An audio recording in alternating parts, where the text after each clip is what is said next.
Welcome back to Hyrule. We already closed off a bunch of the old rifts, saved the king and his aides, but there's more to be done. Another 3 rifts have been opened, and we've got to go close those, get the goddess's sanctions, and save the world once again. So, I resumed my journey by heading to the farm and collecting a 4th stamp. And then, it was off to the Eldin Volcano, the site of our first rift. Say hi to the Zolfos, he's a new enemy to fight. And at the top of the mountain was the Goron village, where I discovered the chief was currently trapped in a mini rift, alongside whoever this kid's father is. I found the 4 orbs allowing us to dispel the rift, and then I found the chief. He seems a bit overwhelmed at the minute, so I finished off my stamp card, traded it in for some fresh milk, and got a new one to fill out. And let's get started on it. Anyway, we arrived at the site of Elder Goal, who was absolutely famished. So I carried some rock roast over for him. Unfortunately, though I can mimic the smell, he wasn't fooled by the echo, so I had to go bring a real one over for him. He was useless, so we went off to find Elder Sylve instead, who was scared by the dark Lizalfos hiding in the cave. I went ahead, fought my way past a single green one, before falling prey to a red Lizalfos, being dealt my first death of the game. I won the run back quite easily, and found the rift monsters in the next room. I transformed into sword mode and took them down without a struggle. Sadly, Elder Sylve was equally useless in finding the way to the rift, although he did have some nice words for the chief. In the end, the entrance was hiding behind this rock portrait, so I removed the screws and the path revealed itself to me. Sadly, we were then blocked by this massive boulder. Rather than pull out a bomb, of which I have many, Durston here decided he was just gonna punch it instead, and after cracking it, he dropped his tablet in it and then punched it again, obliterating the entire boulder. And with that, it's time for us to enter the rift. I found 50 rupees before entering the dungeon, Eldin Temple. I flew over the gap to earn myself a small key, which led into this room that was filled with lava. I made my way to the high ground and escaped. I was just a little bit too close to the wall, so I transformed and just barely made it over with my increased jump. Next up was another fight against our old adversary, Link. You know Link, the hero Link. He's back, and this time he's armed with just a couple of bombs. He started off with the high ground, and I was having trouble reaching him. I finally forced him off and backed him into a corner, and then he just flew right back up top. But I was able to take him out and unlock the bomb for myself. I went ahead and made use of this to advance before taking on a fire wizrobe. If you've ever seen one before, you can probably guess what it does. He just teleports around and shoots fireballs. I failed miserably trying to hit him, but after a while, I took him out, absorbed his soul, and grabbed yet another small key. I found the big key at the bottom of this ravine. The act of picking it up caused the lava to rise, so I immediately jumped into the lava and had to reset.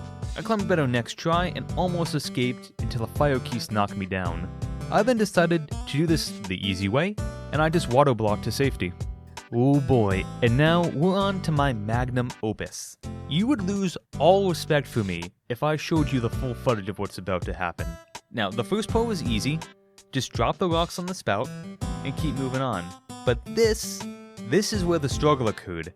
I could not, for the life of me, land on the rocks. I kept flying around and missing my landing and being sent back. I finally killed the squid on the rock outpost, and for some reason refused to land there, later realizing that it was actually a respawn point. I was just floating here in suspense, waiting to see if I'd be able to reach it, and I was, but I missed my jump, so I got sent back. I tried to move the rock quickly, but it took too long, and I fell into lava. I tried again, but it was too far for me to reach, so I moved it and fell into lava. I went for a long jump and landed just short of the mark, and finally decided to use my brain, which I have, and finally decided to pull out the floating platform. I couldn't land on it while flying, so I tried from the platform and saw that I could make it. I jumped on, avoided the lava, and finally arrived at the boss door. That took over 20 minutes to figure out, and that's not a lie. Legitimately, that was 20 minutes worth of footage. Before fighting the boss, I went ahead and filled up on smoothies, and I made sure that I was subscribed to the channel so that I wouldn't miss out on future videos. Now, I also left a comment on this exact video before it was even in existence, and you can do that as well. And after that was done, I returned to fight the boss. I hopped down the hole and was greeted by Volvagia, the same dragon from Ocarina of Time, fun fact. He shot massive green orbs at me, but I simply avoided them and threw a platform at him. I regained my magic so that I could actually attack, and got knocked into the lava. He got scared and flew off to the other side of the map, but I chased him down, avoided his attack, and obliterated his necklace, dealing massive damage.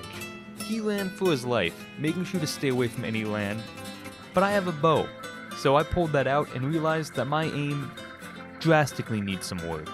He kept head swiping me, but I refused any defensive actions and just kept on attacking, no dodge. I forced him into phase 2, and I knocked him down right before he could finish charging this attack. I used this rock as a shield and then hopped on to continue the attack. Sadly, it couldn't take his next attack, and I had to run. He then head swiped me, destroying the rock and plunging me into lava. I responded as a shield, did some high stakes dodging, and then re-destroyed his necklace again. He flew off for the final time. I went in for the attack, dodging his laser beam, and finally managed to kill him. And because of this, Tree's friends are now free, and they help close off the rift in developing Death Mountain. Tree now has another Echo slot, and as a reward for our actions, the goddess Din granted us her Sanction, one of the 3 we need to obtain the Prime Energy. With that done, we were hailed as a hero by the Goron people, and then discovered another rift on our way to Mount Lanayru. We went in, found the orbs, and she was able to close it off, and our horse who was trapped inside is now safe and free for me to ride wherever I want. But she can't climb mountains, so I left her behind and arrived at Hebra Mountain, the source of yet another stamp.